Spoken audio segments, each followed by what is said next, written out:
Things are gonna get crazy!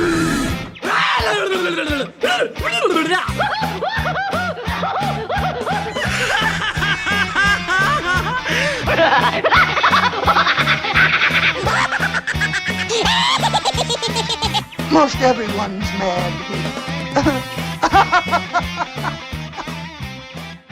It's podcast time! Yes, welcome everybody to another fun-filled episode of AniMat's Crazy Cartoon Cast. How are you all doing, everybody? I hope you all spent a nice weekend. I hope all things are going well with you all. And by the way, thank you very much. Wow, we're already off to a nice little start here with Edward Bova here being the new fish to go and kick things off with this episode. Very nice to see. And also, I just want to go and say, wow, Jay Monty has also jumped in to be a new fish as well.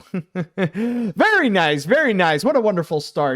But anyways, what I want to go and say is just congratulations to all of you. Now, why am I saying congratulations? Well, it's mainly the fact that we have all made it to the halfway point of 2025. Now, I know it doesn't sound like much, but trust me, considering how the year has been so far, and for many, and probably for you listening and watching, it could be quite rough with some pretty bad patches here and there. But hey, at least we managed to all get together and pull through where we made it over here, where we are in the middle of the year. So who knows? Maybe things can get better. Maybe things can get more challenging from here on out. But at least making it to the halfway point of this year is something that is worth celebrating about. So just thought I'd go and mention, and maybe to give you something that you could go and give yourself a little pat on the back for making it for this year. It's a little action, but sometimes it's these kinds of actions that can go a long way. Also, I just want to go and mention, because this is actually a little bit funny, but as I am recording this is technically the last day of June, which also technically makes it the final day of Pride Month this year. And funny enough, just today, just before I went and started this episode of the podcast, I actually got something that I've ordered a while back, but now it has finally made it to the mail, so I might as well go and show it to you all, but I got a new hat. So for those of you who are only listening and don't see it, I actually got myself this black hat that has the Straight Ally logo, or the Straight Ally flag. So something that would show my personal pride over here. So, and by the way, just to let you know, I'm not going to be wearing this all the time throughout this episode, because keep in mind, it is a black hat and it is starting to become hot as heck outside. So I'm not going to be using this immediately to go and like immediately sweat into it and already making it like massively used. So just want to let you know that there will be a moment where I will be wearing this, but at the same time, eventually I'll have this off in case I feel a little too hot. But this isn't about me. This isn't about the fact that we are in the halfway point of 2025, and it's not about the hat.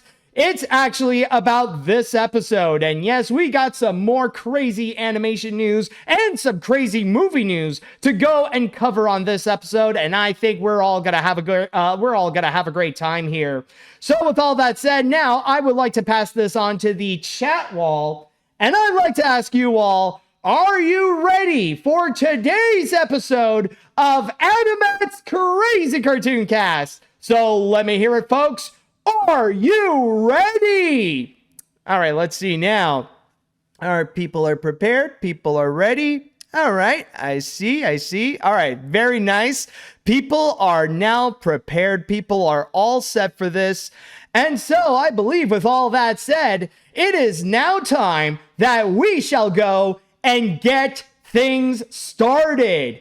And with our first story, I want to go and talk about a certain day that has happened a few days ago, or a few days prior to when I am recording this, and that is specifically June 26th, because there is an unofficial holiday that has happened in which it is called 626 Day, or however you may interpret it, because, well, it is June 26th, so it is 626, which is a day that technically is all commemorated to Lilo and Stitch, especially when Stitch is Experiment 626. So if you follow any Disney social media accounts or Disney fan social media accounts, then you will see on that day that it is just like filled with just Stitch all around, rather it be about the movies or the TV shows or anything like that. It was all about Stitch. It was a day in which it was hard to avoid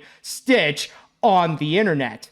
However, from that day, there was one massive announcement that did occur in which Disney took that opportunity to mark it as a special occasion to make a big reveal about an upcoming project that is related to Stitch.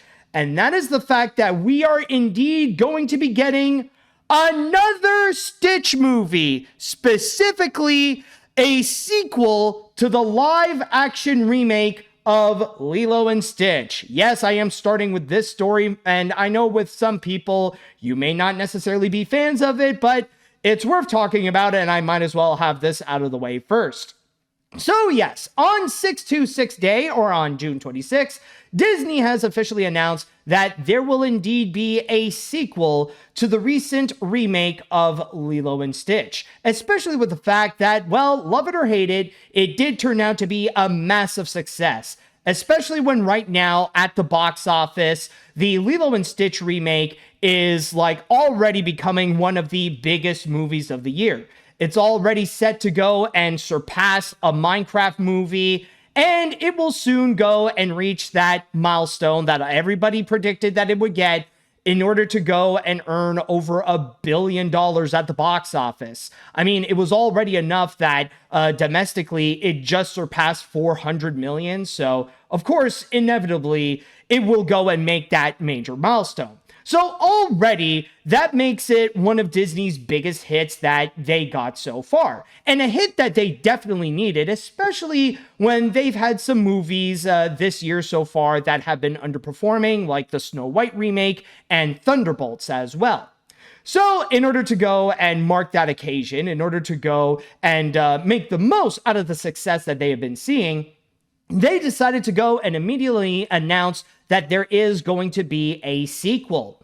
Now, with that said, though, keep in mind that it has only been announced. That doesn't necessarily mean that we know any of the details as of yet. Of course, it's too early to consider when it's going to be coming out in terms of its release date, and we don't have any confirmations in terms of the people who are going to be coming back. So we don't know whom any of the cast is going to be returning, and we don't know if any of the crew is going to be coming back, like who's going to be among the writers, if it's going to be the same ones, or even with the director. Is it going to still be Dean Fleischer Camp? Are they going to be bringing in someone else? I guess we're ultimately going to have to go and wait and see. But what is confirmed, however, is that the story itself is not going to be a live-action remake of Lilo and Stitch 2, Stitch Has a Glitch, or Stitch Got a Glitch, or something like that. It's not going to be the same as that direct-to-home media sequel. They actually did promise that it is indeed going to be an original movie that they are going to develop. So it's going to be something more in the veins of what we have seen so far with all the other follow-ups to the Disney live-action remakes, like Maleficent 2, Alice Through the Looking Glass, technically, and recently with Mufasa. So they're just going to go and craft something completely original. Now, as you guys probably know, for those of you who still watch and listen to AniMat's Crazy Cartoon Cast, the Lilo and Stitch remake is already something that I've talked about again and again in this podcast, and sometimes controversially, considering the amount of backlash and amount of controversy that it has amassed, especially with the ending that it has done. And just to go and give you a quick summary of my thoughts on the movie itself, I've already done a review of it, and I'll just say that the movie itself, I think it's okay.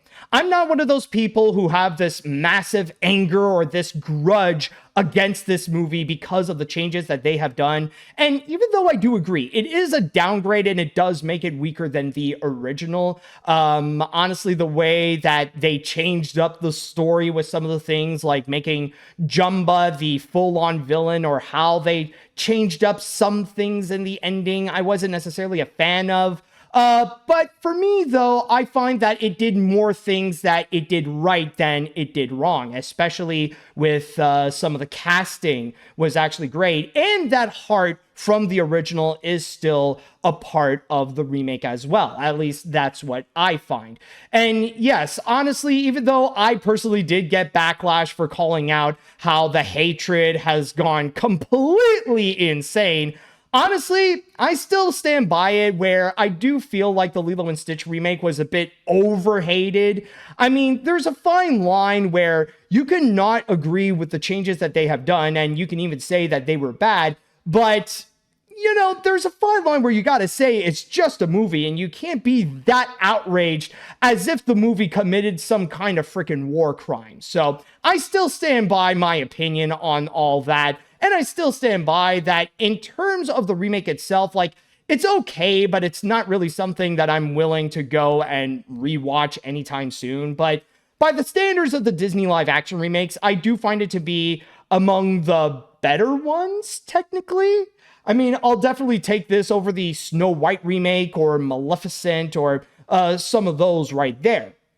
But with that said, though, now that they have announced that there is going to be a sequel, what I find to be pretty interesting is the fact that they did reveal that there is going to be an original story to it. And honestly, the fact that they're going to be avoiding Stitch has a glitch, I'm perfectly fine with it, because I'll be honest, I didn't really care much about that sequel. I find that to be equally as cash grabby as the live action remake anyways, so don't really care much if they're going to be twisting that plot. But honestly, in terms of the updates that they did do in the original Lilo and Stitch, honestly, I think it's pretty much unavoidable, especially with how the ending has become totally different, and how some of the changes, like, they really twisted things up where it became very much unlike the original. Like Jumba, for example, now just being the straightforward villain instead of an antagonist who was turned into a protagonist. Honestly, didn't really like all that change. I didn't like that change all that much, but when you do make that change to the story itself, that is going to be making a massive impact right there. And then at the same time, there is also the factor that there are some characters who did not appear at the same time. Like, it's often been noted that Gontu was also missing. So that definitely affected the climax right there. But at the same time, though, I look back at that climax that they did in the live action remake, and I think they already hinted out what we are going to be experiencing next, what they will have in store. And I think the likelihood of what the next step is going to be is that they will be bringing in all the other experiments. Maybe not literally all of them, but a lot of the more notable ones, especially the ones who were very popular in the TV shows. So there's a very good chance we're going to see Girl Stitch, or as she is also called, Angel. I just personally call her Girl Stitch because that's literally what she is. She's Girl Stitch. And then, of course, like, you'll have some of the other ones, like you'll have the Shadow Stitch, or I think that's the one called Leroy. That's like the Red Stitch. And then I forgot I almost forgot his name, but I think he's called Reuben. Like, you'll probably see an appearance of Reuben, like the experiment who likes to make, Reuben, where he likes to make sandwiches. So we might also get an appearance from him as well. And the reason why I feel like we're going to see a lot more of them, it's not just because of the markability value and all the potential that Disney can go in order to go and promote it, but it's also when you think back in the climax of the Lilo and Stitch remake, there was one moment where, if I remember correctly, Jumbo wants to go and change Stitch. Like, he has him captured and he was about to go and transform him into one of the different types of experiments that he has. And he was going through his menu, and that's where you see a bunch of Easter eggs of the other experiments that were there. Like, you would see Angel, or you would see Leroy, and you would see some of the others. So that pretty much gave us a clue that this is fully aware of the other experiments, and that in the situation like this, they could also be bringing in the they could also be bringing in the other experiments for the follow-ups, that they do exist and they'll be there as well. But at the same time, you know, when I do think about it, like, if I think more positively of what they could do in this is actually a nice opportunity to go and actually address some of the previous criticisms, because often that's one of the things about sequels that's actually pretty good, is that they could take a moment to go and acknowledge the criticisms or what people complained about in the past, and that they could go and try to fix things up in order to improve it in the sequel. Like, honestly, now that we are getting a Lilo and Stitch 2 and that they're going to be developing an original story, hopefully this will be the call that they could bring in Gontu. Because Gontu, you know, the lack of Gontu in the original, like his lack of presence actually was honestly very prominent, and it really changed the outcome much more than you could even expect. So from there, hopefully we will be getting Gontu in this feature in particular, so that, you know, he could go and show off his personality, take action, and that he could show himself as like the bigger and meaner villain, and that at the same time they could go and give this Jumba a bit more of a change of heart, like he is supposed to. So hopefully there could be that opportunity to go and fix up that error. But then at the same time, there is also, of course, the controversial factor. And I think it's safe to go and talk about it right now, because many people have already seen it and are aware of what the ending is. But also to address the factor of of Lilo's guardianship, and especially Nani's role as well. That, is she going to be permanently coming back from her college? Is she going to go and stay with Lilo? Are things going to be updated in terms of who's going to be guarding Lilo in this case? That could be another factor that I feel like would be interesting to go and check out. And especially, you know, like, again, to go and address the controversy, that they are aware of it, and that maybe they'll do some changes that maybe could please the audience. Maybe it could work out better for the sequel. Maybe it would make it worse again. Who knows? But one thing that I will say, however, is that if Disney really is gonna go and make a sequel to the live action remake of Lilo and Stitch, I think this thing right over here is going to be a high priority, that they got to go and make this as soon as possible. And the big reason why I say this is actually because of the little girl who plays Lilo, in which it's Maya something. I kind of forgot already. Chat, you could go and help me out on that. It really is of that little girl who plays Lilo. And if thank you very much, Ashton Lee. Maya Kealoha. Now, the thing with Maya Kealoha is that I personally find her to be the best thing about the Lilo and Stitch remake. Like, she's probably casted like the best, or at least among the Disney live action remakes, Lilo is probably the best casted with Maya Kealoha. She did her role beautifully. She captured the spirit of what people love about Lilo. But the thing is, though, is that she's a kid and she is growing at this point.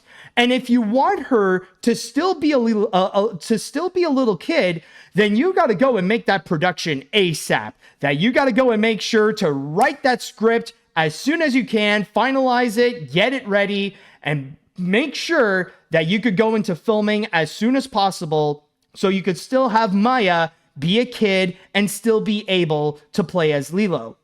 Especially with the fact that when it comes to puberty, it waits for no one. In fact, you look at some of the other kids who do play characters, and eventually, like soon afterwards, they would grow up. Like when you look back at something like Coco, or even as very recently as Elio, when you see the main characters of them, like they'll sound like kids, but then by the time that they go into their premieres, they already, puberty has already kicked in and they're already starting to sound like adults. So in that regards, if you don't want that for Lilo, then you better do that as soon as possible, which is why I'm predicting that there is a possibility that we're going to be getting this sequel pretty soon, I believe.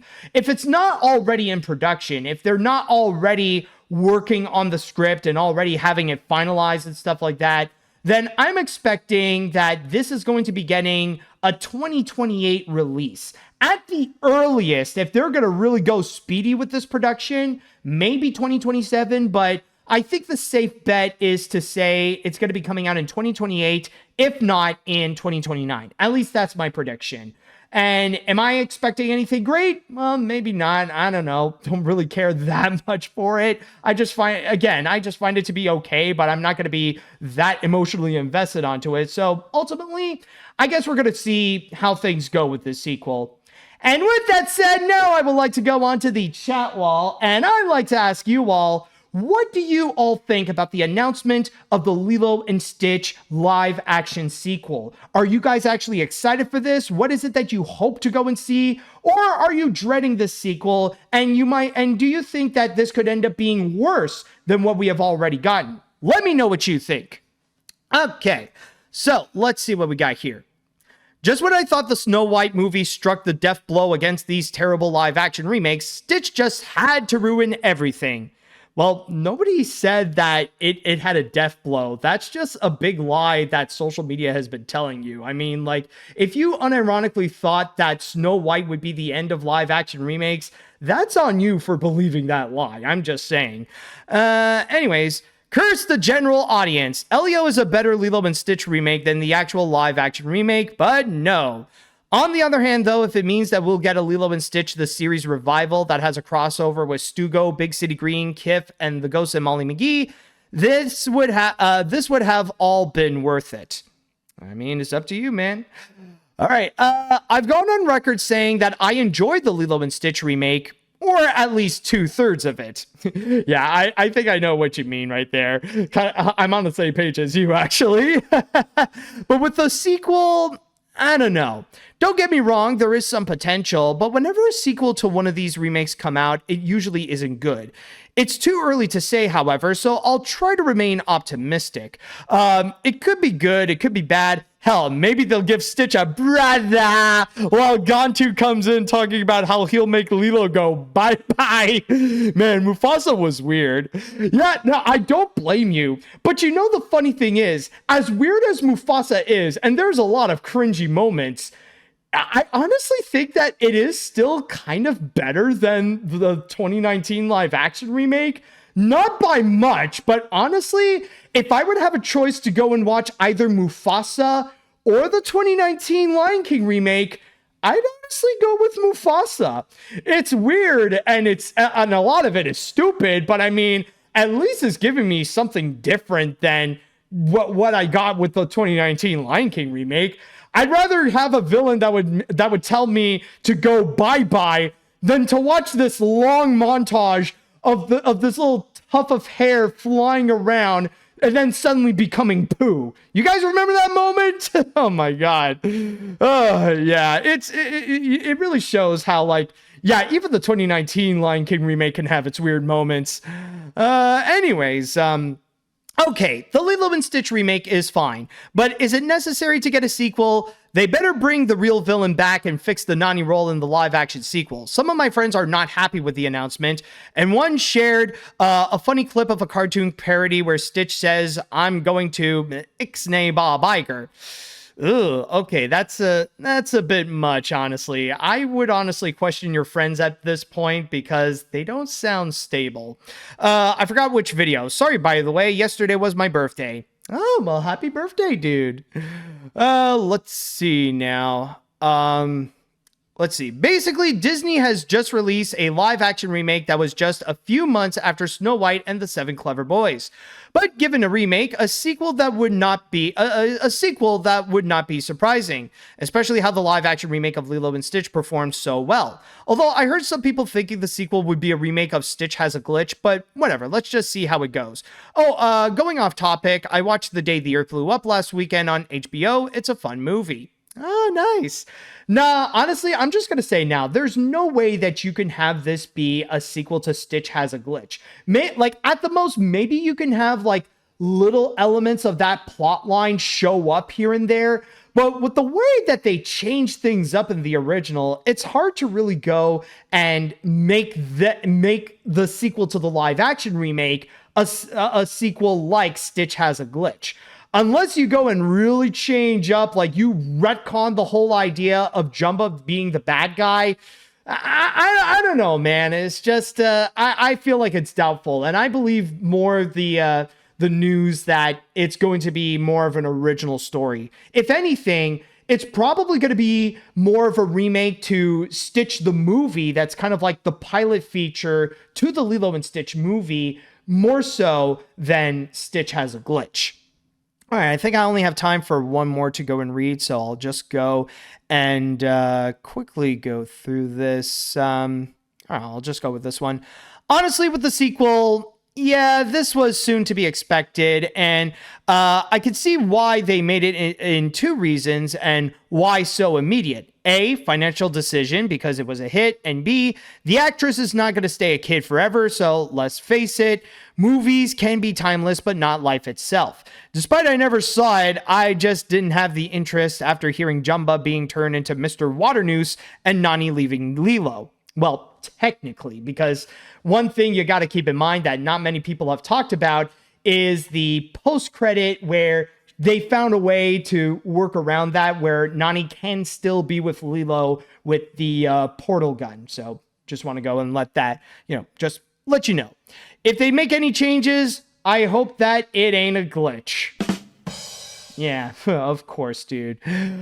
Okay, so that was pretty much the whole story about the announcement of the live-action sequel of Lilo and Stitch. Again, might as well get that out of the way. And we're going to go on to our first break. And when we do come back, we're going to talk about an emergency. I know this might sound a little bit unusual, but there is a cartoon character out there that needs our help. So stay tuned for that. All right, welcome back. Now, when it comes to our next story, I want to talk to you guys about a preschool show by the name of The Tiny Chef Show. This is actually a popular preschool series on Nickelodeon that's basically about this little chef. And by the way, it is a stop motion live action hybrid. And of course, the main character, as insinuated, is a tiny chef. And his main role is to go and educate kids about food, rather it be about preparing food, about proper kitchen etiquette, or anything like that, like good nutrition as well. Tiny Chef is there to go and help teach kids that in his own fun and amusing way. And the thing is with the Tiny Chef Show, it actually is quite popular. And some people could even say that it is one of Nickelodeon's more successful Oh, excuse me. Speaking of food. But as I was saying, some people could even say that it's one of Nickelodeon's most successful preschool programs out there, especially when from time to time, Tiny Chef would get a bunch of special guests to go and hang out with him. And also, it has received some accolades. It actually got some Annies and even some Emmys. However, a few days ago, Tiny Chef has actually made a unique announcement, or at least made an announcement in his own unique way. And instead of telling you right now what it is, I'm going to go and actually show you what this announcement is about. So let's just go and watch the video here. Yes, but I know Tiny Chef here.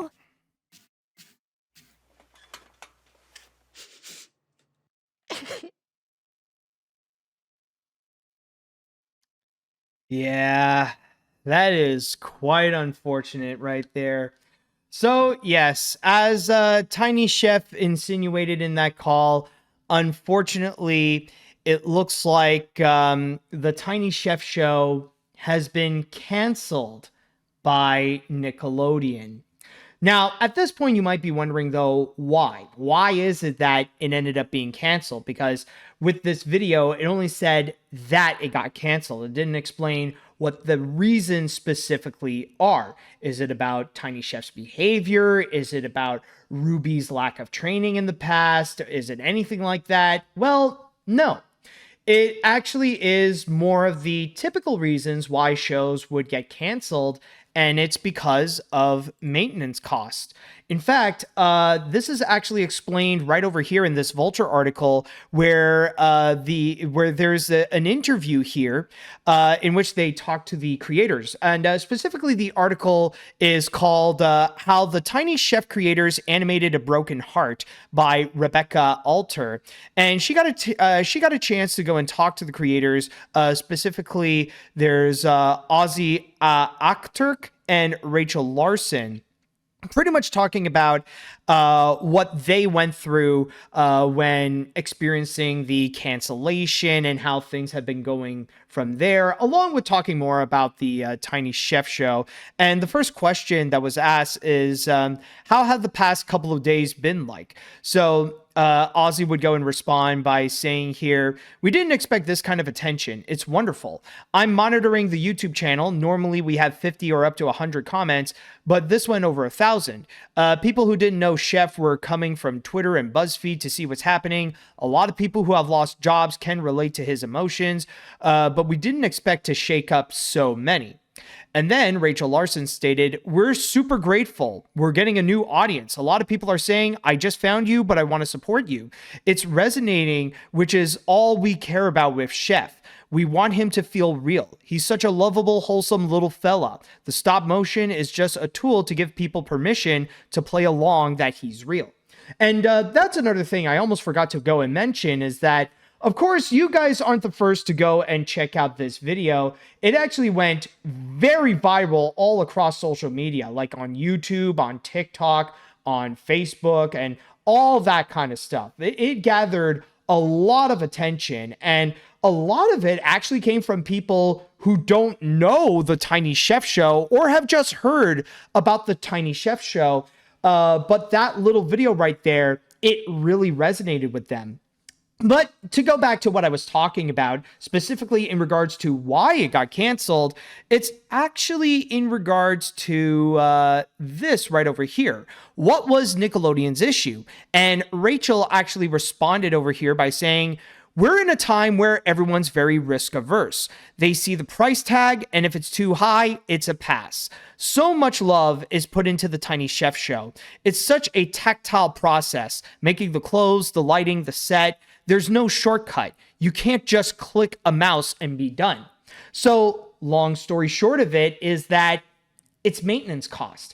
And with a show that is as unique as the Tiny Chef show, that it's not 2D where you could go and animate this on Toon Boom and stuff like that. It's not CG, it's stop motion. And often that requires its own unique set of maintenance to go and prepare the things, like in order to make the puppets, in order to make the sets, in order to make the costumes. Like there is a part of it that's kind of like live action, because what you see on, what you see on the screen is actually in front of the camera, just in a more different process that has to be animated frame by frame. And from there, with the Tiny Chef show, I guess Nickelodeon just doesn't really have the cost, or they don't really have the money anymore, especially with how things are with not just Nickelodeon, but with the parent company Paramount, where right now they are right smack in the middle of trying to go through this transition of being acquired by Skydance. So it is a very complicated time right now for Nickelodeon and for Paramount in general. So it would be expected that there would be these kinds of shakeups where some casualties in the form of some shows and movies and stuff like that, that ultimately have to be let go. And sadly, with Tiny Chef, that series has to be one of them. And it unfortunately sucks. And what's very special about this one, though, why this stands out, is that the animators and the team behind it, they're actually taking action and creatively express how they feel with this bit of news. Because normally with stuff like this, when you would hear a show being canceled and stuff like that, or when you hear directly from the creators or from the people behind the project, they would just go and make a lengthy post just to go and say that it's canceled. Thank you all so much for your support. We'll do our best to move on and stuff like that. They, normally the common reaction would be to go and actually make a response out of it. But never have we seen someone animate the announcement, like do a unique, do this kind of unique way where they would use their craft in order to go and tell people that it is canceled, or especially to go and present it in such a heartbreaking way. Because I will say that little video in itself, yeah, it really does pack an emotional punch and actually does highlight how it does feel when you feel like you're in the top of the game and then suddenly everything is just let go. Like, it could be just gone in an instant. And again, just like that, it could just be like, it's over, it's done. Now you have to reconsider your life from there and like completely reshape it up. It's a position that nobody wants to be. And it's like one of the most unfortunate moments that you can go and experience in life, that it can be pretty common. Sometimes getting fired from a job, it's not fun. It's not pleasant. And it could be heartbreaking where now you're suddenly faced with this massive obstacle in life. And from there, the team behind it, they're still continuing to go and make some videos related to Tiny Chef and just showing how things are with how the character is coping with losing his show, with no longer being on Nickelodeon and stuff like that. So from there, they're still working on Tiny Chef. They're still showing how things are with the character. And, there is some heartbreaking moments, but at the same time, we are seeing with the viral nature of the announcement, there is that silver lining, especially with the fact that it got so much mainstream attention, and even mentioning how they even got support from major celebrities. Because again, you got to keep in mind that with the Tiny Chef show, from time to time, they would often bring in some special guests. And even in this article, they would even mention that they've gotten support from celebrities. There's even like one over here. Have you heard anything from the celebrity friends of Chef in the past couple of days? Like one of them being Florence Pugh being a big fan, and she reposted the video. There's also Melissa McCarthy showing her love. And these are people we totally admire and love, and Chef is a fan of. And A24 just messaged us. And not to mention that when you do go to social media, like if you go to the TikTok video for example, then at that point, you'll see a bunch of companies also messaging Tiny Chef showing their support. But there is one thing, however, that I want to go and do with you all, and that is to give you a little bit of a taste of how Tiny Chef can usually be. So I decided to go and check out the YouTube channel of Tiny Chef because he does have, because there is actually a Tiny Chef YouTube channel filled with some videos, and there can be some that have a decent length, like some 5-minute videos showing some little adventures of Tiny Chef. But also, what I want to do is present to you a little video that can be like a good example to get you a bit familiar. So why don't we go and actually check out this one right over here that's called Apple Pie. Just to, again, have our taste of Little Chef, be familiar with what the show is about, and then we could go from there. I guess after this vitamin water commercial that we have here. So hold on a sec. We're gonna get there. Oh, fudge! It's one of the longer commercials. All right, it's done. All right, so let's go and check out this little piece of the Tiny Chef show.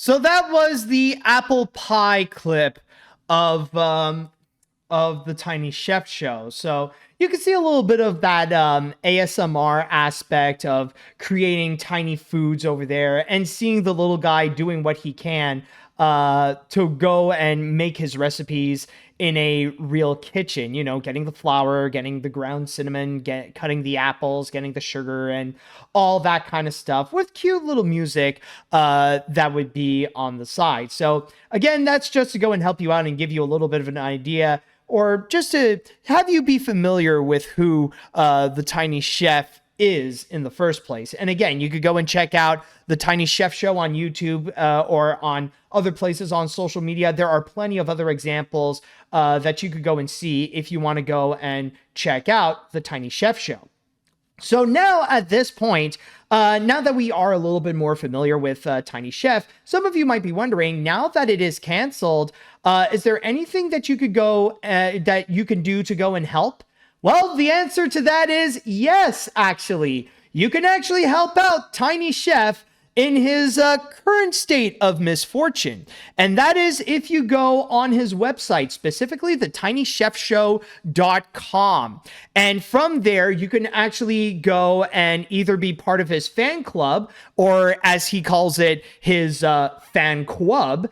And from there, it works similarly to Patreon, in which it is a monthly subscription and you can go and get a bunch of rewards.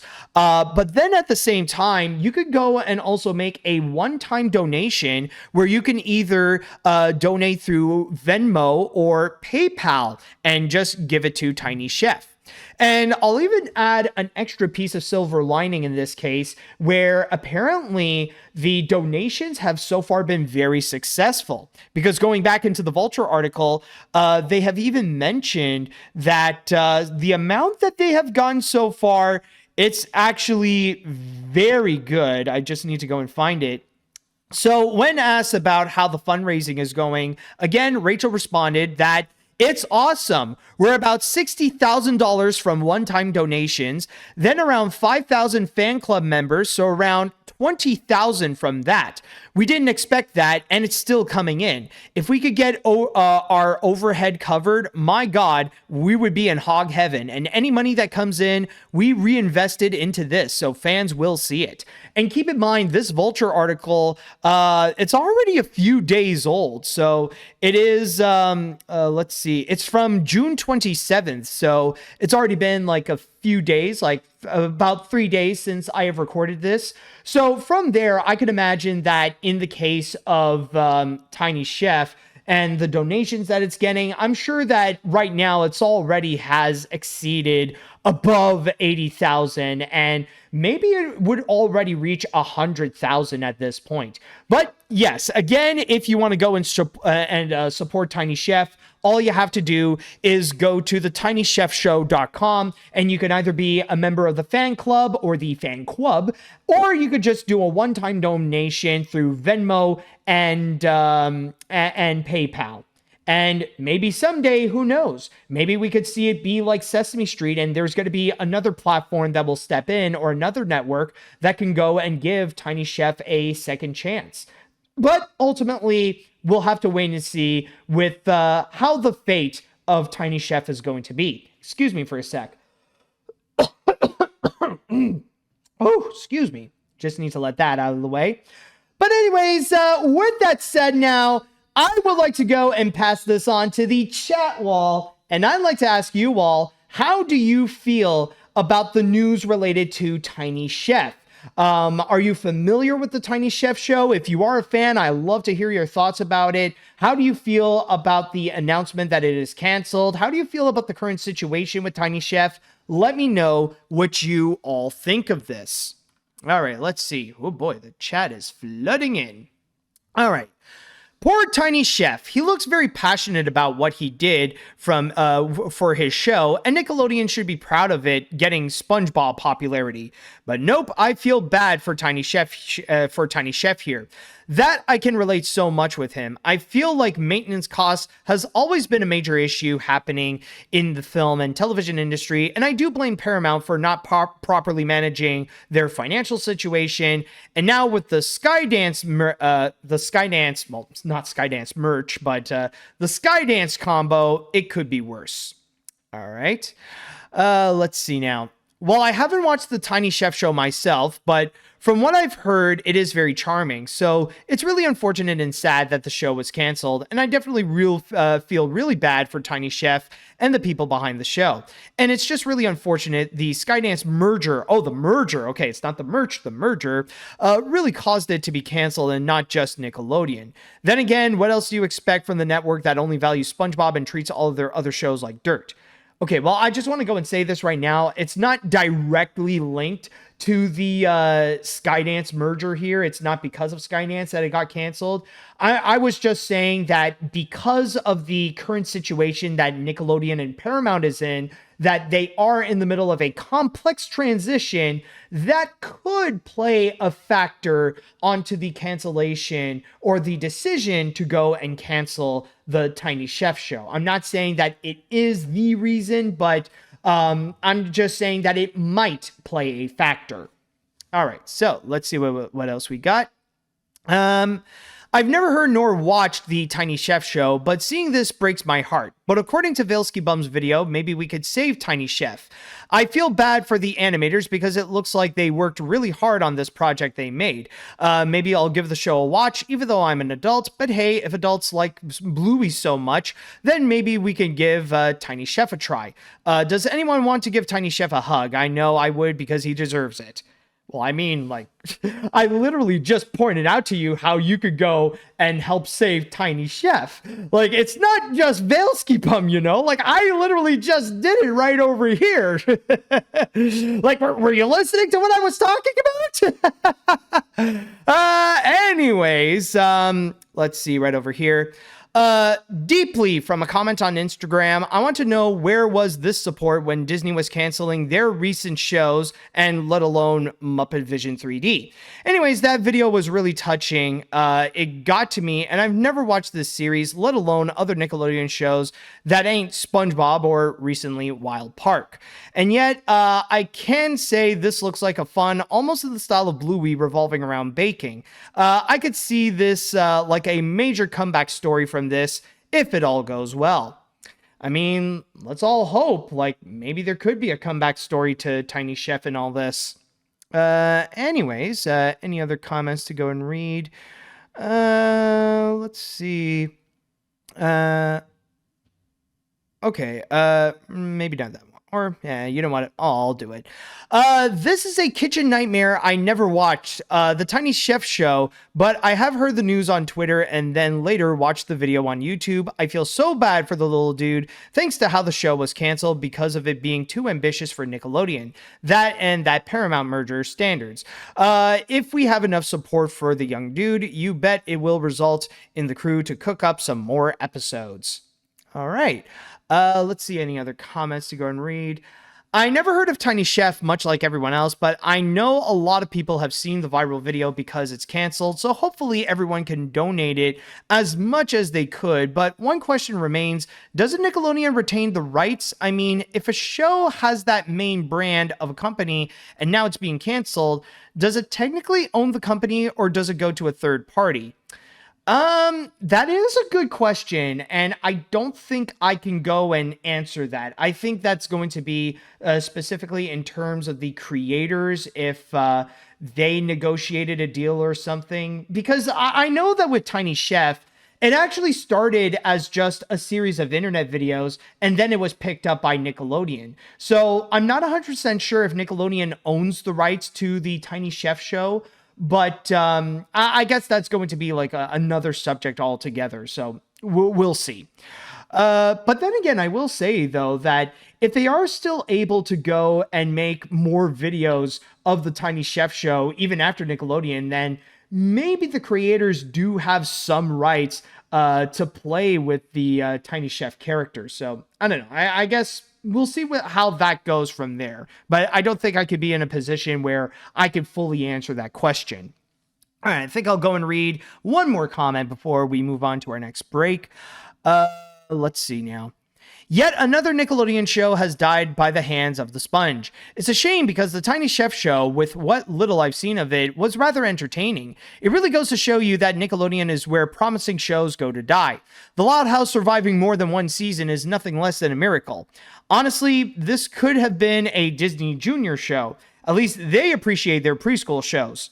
In fact, I wouldn't be surprised if Disney Plus saved it. Well, I guess ultimately we'll have to wait and see.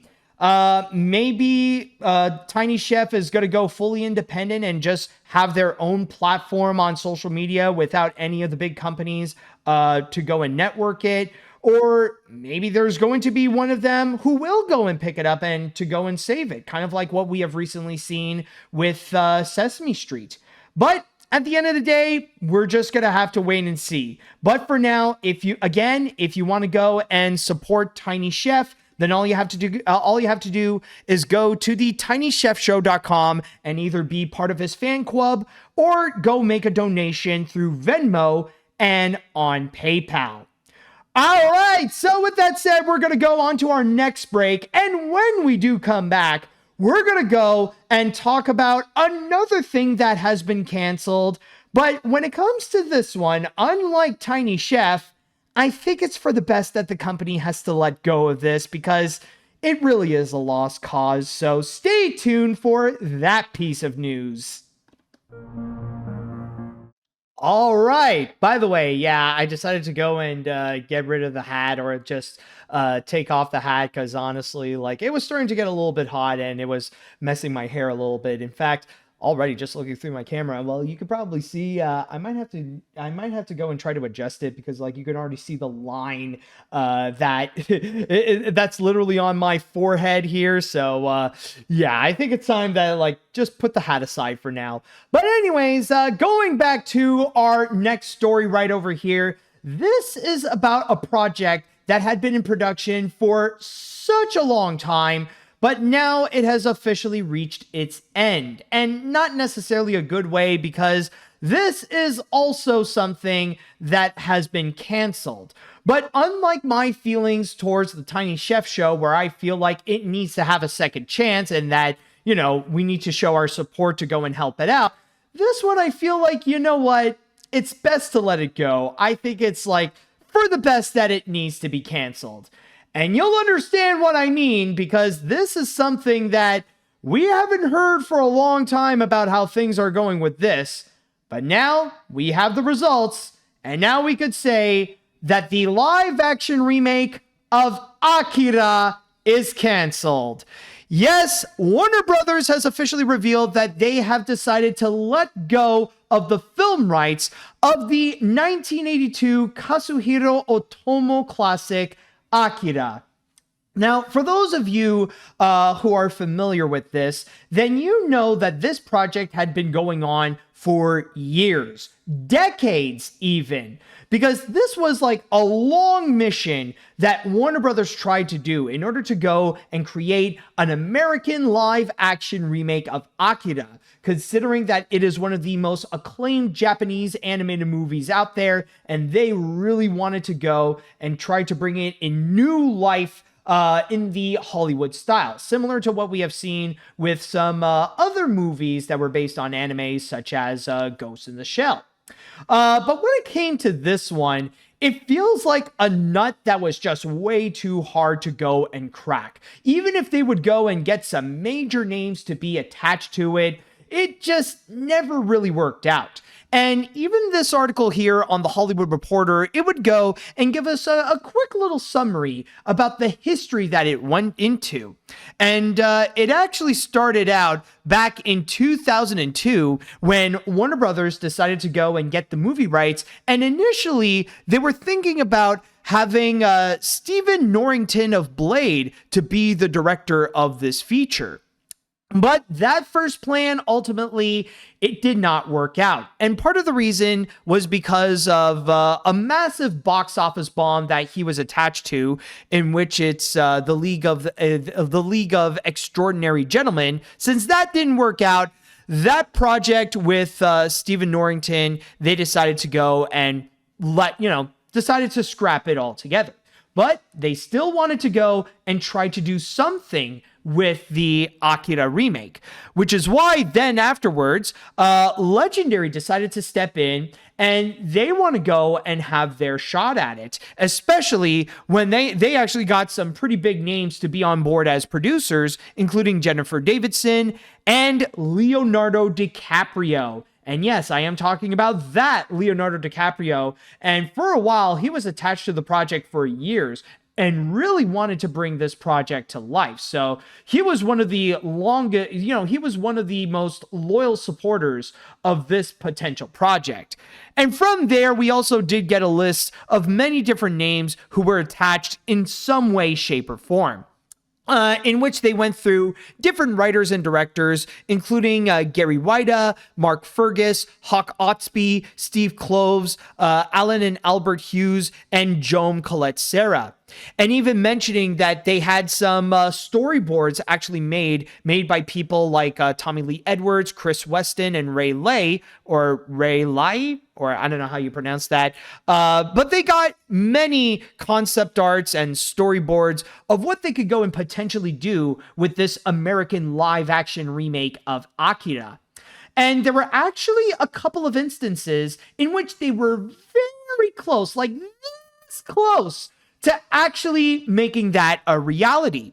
One example was actually back in the early 2010s when they were considering one possible idea in which they actually not only had a budget, like they were ready to set $90 million for it, but they also had Garrett Hedlund to be the star, and we're thinking having Kristen Stewart, Helena Bonham Carter, and Ken Watanabe to also be a part of the project. However, it turned out to be very difficult, especially when that version was just filled with controversy, especially with many people accusing it of whitewashing Akira. And I mean, considering with the cast, it is pretty much whitewashing at that point. But then things got extra complicated when I'll just read you this little passage here in The Hollywood Reporter. In 2012, Warner Brothers shut down production offices in Vancouver in order to take a pause to rethink the project. So yeah, it was just in a position where it just got way too complicated and they just couldn't make the project in that shape. But then there was one final attempt that they have done. It was actually back in 2017 in which they had one director and someone who was like a pretty big name at the time, or at least he did release a movie that really got popular, and they were hoping that maybe he can go and give that proper treatment to Akira, and that was Taika Waititi. And at the time, it was around the moment in which he released Thor Ragnarok, and that really elevated his career from there. And at that point, they were almost ready. They got Waititi to go and write and direct, and they even had a release date. Like, they were considering that this movie would have been released on May 21st of 2021, in which at that point it would have been competing against John Wick Chapter 4. And keep in mind, maybe at the time they would have already changed it anyways, considering of the pandemic. But in this case, though, it wasn't because of the pandemic that it ultimately got canceled. It was actually because of Taika Waititi's popularity. Soon after Thor Ragnarok, his career got a massive boost, and he actually ended up becoming a lot more busy at Disney, where he would go and direct several films for them, or just be a filmmaker for them in general, whether it be like writing, directing, or acting, or anything like that, where he would go on and work on stuff such as Thor Love and Thunder, Jojo Rabbit, or even working on The Mandalorian. So yeah, it's just because his popularity got so big, it ended up becoming even bigger than Akira. So it ultimately leads us to this point right over here, where Warner Brothers ultimately has no more use for a live action remake of Akira, and just decided to go and relinquish the movie rights. Now, at that point, the future of this potential Akira remake is pretty much unknown. We don't know if this will ever happen, or if there is another studio who would be interested to go and try it out. Ultimately, we will have to wait and see. Ooh, excuse me. But like I said, we will have to wait and see. But honestly, I feel like this is not really a surprise, because similarly to the Tiny Chef show, where it ended up being canceled, where Nickelodeon, mainly due or partly due to Nickelodeon and Paramount being in a complex situation where they were in the middle of a transition. In the case here, it's mainly because of how Warner Brothers is right now, especially in the shape that it is here with being Warner Brothers Discovery, and of course being infamously run by David Zaslav. Because right now, Warner Brothers' main priority is to go and pay off their debt and to save as much money as possible. And a lot of times, it put them into some massive controversies. We all know about the whole thing with the tax write-offs, whether it be with Batgirl or with Coyote versus Acme and stuff like that. Or in terms of the streaming service, where a lot of shows and a lot of movies would be removed just to go and save a quick buck, especially in terms of the animated stuff.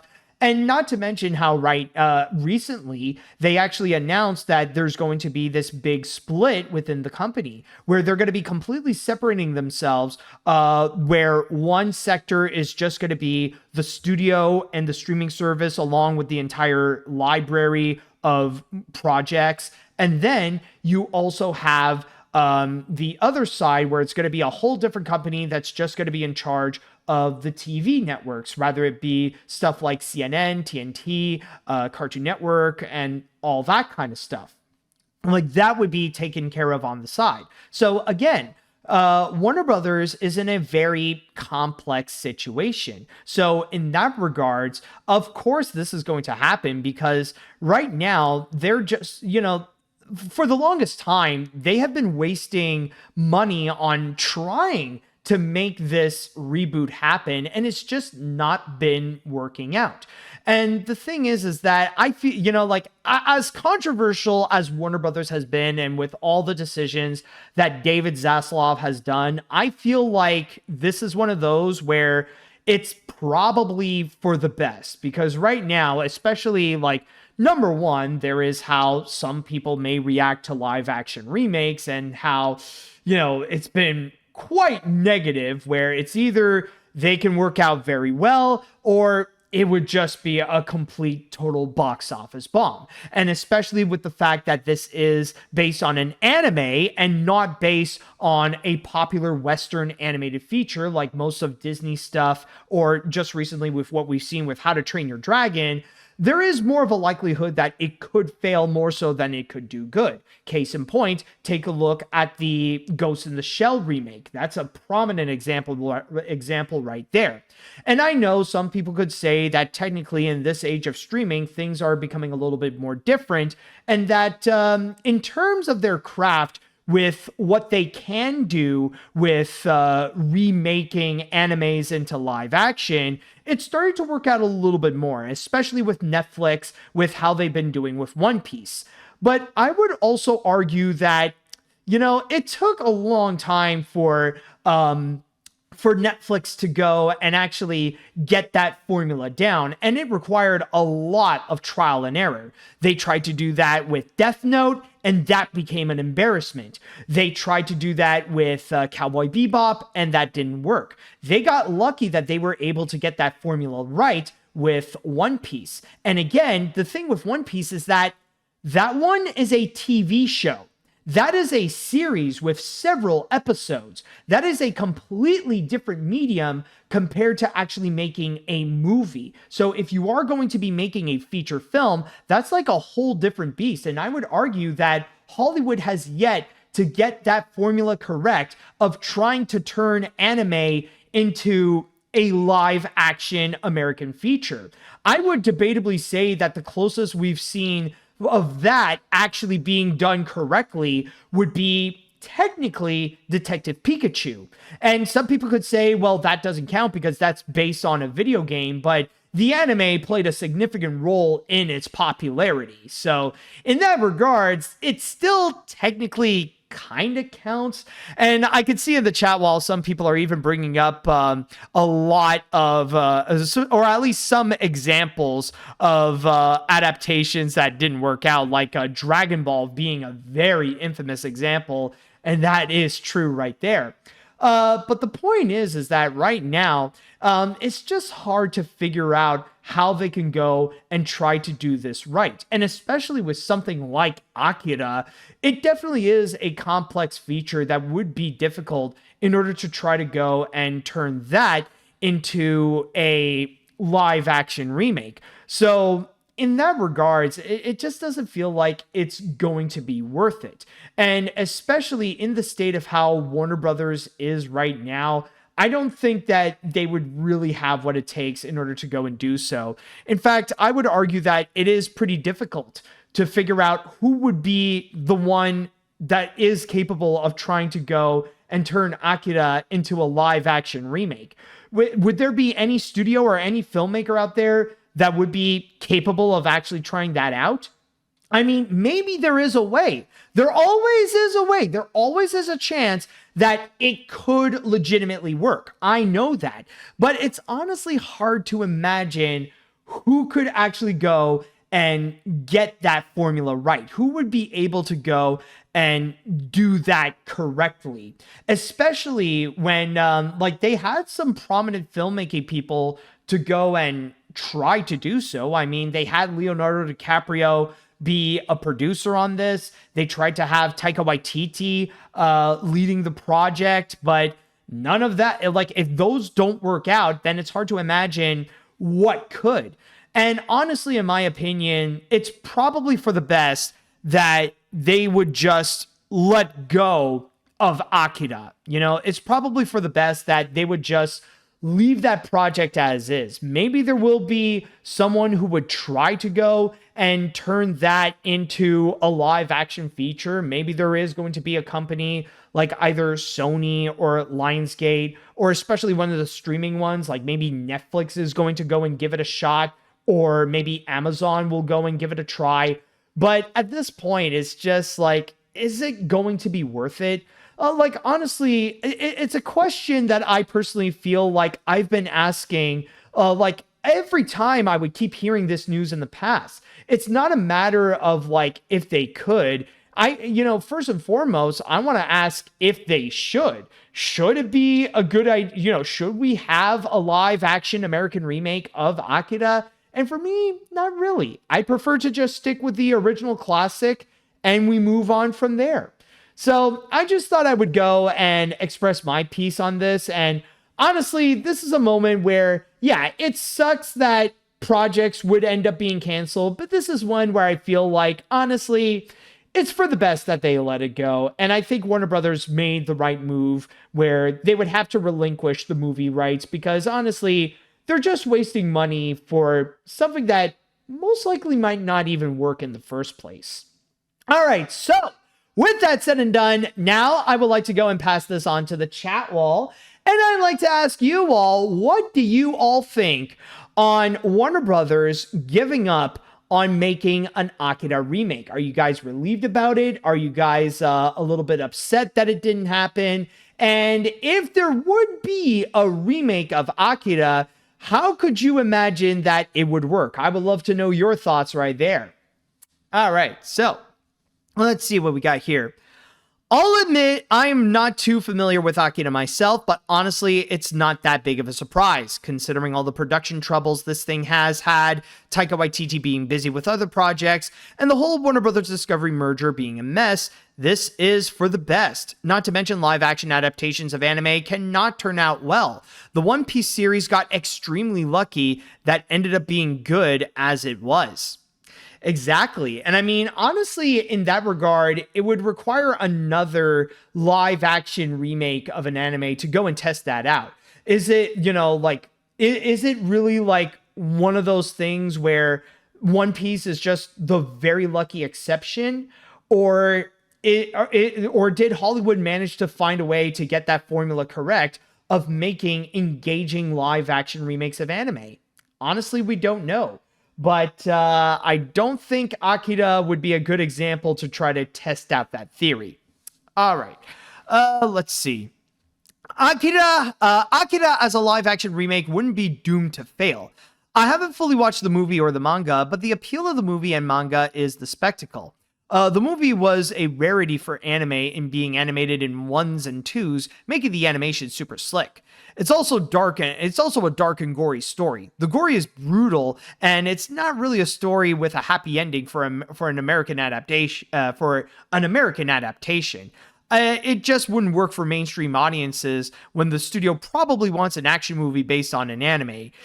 Yeah, exactly. That's another thing, is that with Akira, like, when you think about the movie itself, when you think about its story, when you think about the kind of action that it delivers, I don't know if it's the kind that audiences are really ready for. I mean, yeah, sure. They really they love being engaged with stuff like John Wick. But in the case here with Akira, that's like a whole different breed altogether that it's tough to really know if mainstream audiences are really ready for an Akira remake and the kind of action and violence that it would go and deliver, because this ain't your typical action movie. I'm just want to lay it out there.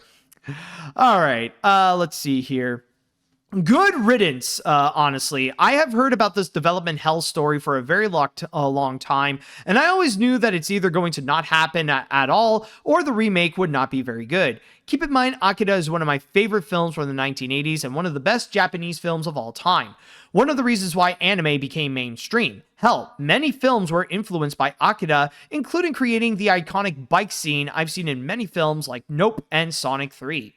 Exactly. And the funny thing is that with Akira, that's probably the thing that everybody is the most familiar with, is that bike slide. Like this thing right over here. This is the original creator of it. And nowadays, we've seen so much media referencing this again and again and again. And you don't just see this in movies and stuff like that, but especially animation. My God. Do we have a lot of references, like especially Genndy Tartakovsky. Whenever he would go and make something, there's a strong likelihood that he would sneak in one Akira reference in there, because I know he did it with Samurai Jack. I believe he also did it with Dexter's Lab. And my memory is kind of fuzzy on it, but I wouldn't be surprised if Hotel Transylvania even had one as well. But overall, though, with Akira, yeah, there is that whole bike slide, but would it be as cool if we see a live action version of it? Probably not. Anyways, let's see. I've never seen Akira, but I'm honestly glad Warner Brothers canceled this live action remake of Akira. We have not heard of this remake for a long time, considering the long and insane production it had. I honestly don't see how you could turn Akira into a live action remake. So overall, Warner Brothers should just move on from this and leave Akira alone. Honestly, that would make a pretty interesting video. I'm not gonna lie. Like going into the history of the history of this live action Akira remake. Because honestly, the development hell sounds crazy. I mean, I'm not saying that I'm immediately gonna go and do it, but there is a potential idea. I feel like it's worth noting. Anyways, let's see what we got here. And nothing of value was lost. An anime adaptation getting canceled after who knows how long development hell was. Hell, this is probably a blessing as we've seen how bad these can get. I mean, Dragon Ball, Death Note, Ghost in the Shell, Cowboy Bebop. We're lucky we ended up with One Piece as good as it is. If the development was this trouble, then this is if it gets revived, and then yeah, it's not gonna end up good. I mean, I do understand the counter argument where some people could say that technically you could take something and it would be decades in development hell and it could actually turn out great. Like, in that regard, a good example that I could think of is actually Frozen, because Disney has tried for decades, even back during the days of Walt Disney, that they wanted to make their own adaptation of the Snow Queen in one way or another. But they spent so many years trying it, but it wasn't until they did Frozen, and that went on to become the phenomenon that it is today. But that doesn't necessarily mean that any film that had decades-long development hells would go on and become the next Frozen, because Frozen is most likely a very lucky exception where all the others, on the other hand, it's for the best that they have to be dropped. It's either that you can end up being a Frozen, or you can also end up being something like The Thief and the Cobbler, where that has been in production for decades, but then the end result that we end up getting, at least from the Weinstein Company, is just an Aladdin ripoff. So, just to let you know. All right, I'll go and read one more comment before we move on to our next break. Let's see. All right, I'll go with this one. Canceling, perhaps better that way.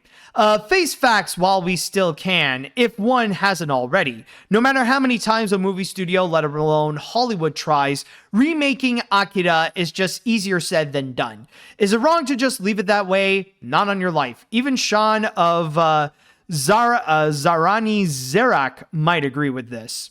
I honestly don't know who that is, but yeah. So honestly, hopefully that will go and close the book on the attempt of a live action Akira remake. And if we really do need Akira as a movie, then we'll just go and watch Akira. All right, so with that said, we're going to go on to our next break. And when we do come back, oh boy, I've got some people asking me if I would go and talk about this. And well, unfortunately, it doesn't seem like there's been other animation news that has come out recently. So yeah, even though I called the original of this movie possibly the worst film I've ever seen, looks like we're going to be getting another one, so stay tuned for that. All right, welcome back. Now, on our next story, this is one that I was hoping I could go and find something that I could go and replace, because I'm not in the mood to go and talk about it. Especially when it comes to this franchise, they did attempt to go and make a movie back in, I think, like 2007 or something.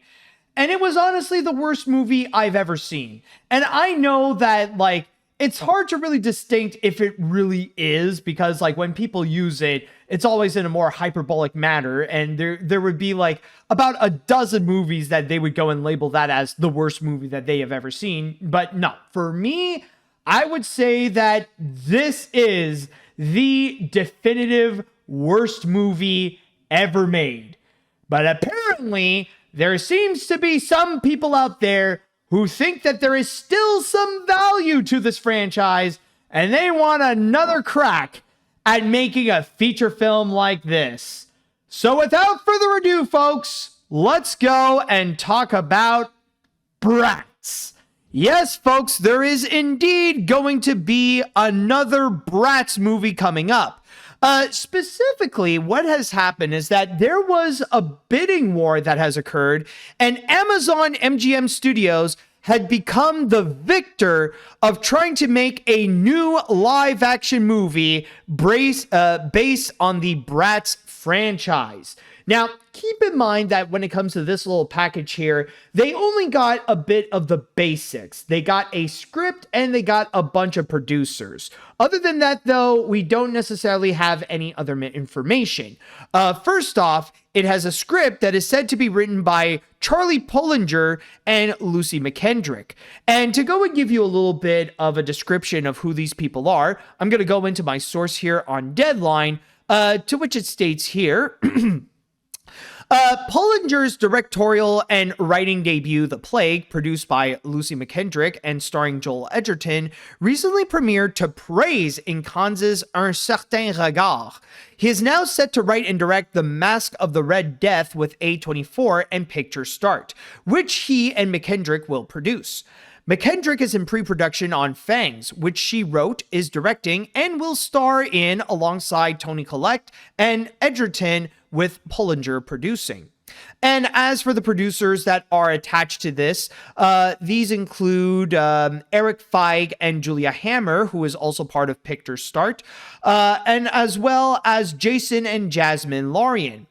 But there is one prominent name who is attached to this. And if you're watching this, well, you can already see her image right over here.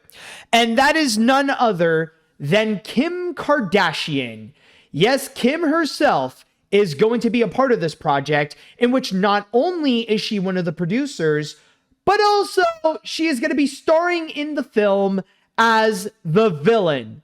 So yes, that's what we have gotten so far, is the fact that Amazon MGM Studios won a bidding war where they got to go and produce a new Bratz movie that will have Kim Kardashian not only producing, but also be the villain as well.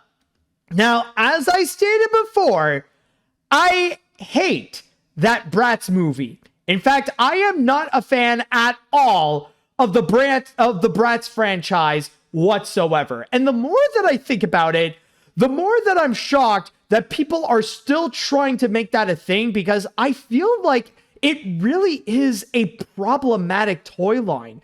It's as if you take the things that make Barbie controversial, or some of the negative aspects of Barbie. Like, you probably remember in the 2023 Barbie movie, like, you know, when like you got the, you know, like when Barbie first meets the little girls and the daughter of America Farrah, and like they would go on a feminist rant against Barbie. Like, you take that rant and you double down on that and you turn that into a doll. That's pretty much what you get with the Bratz dolls.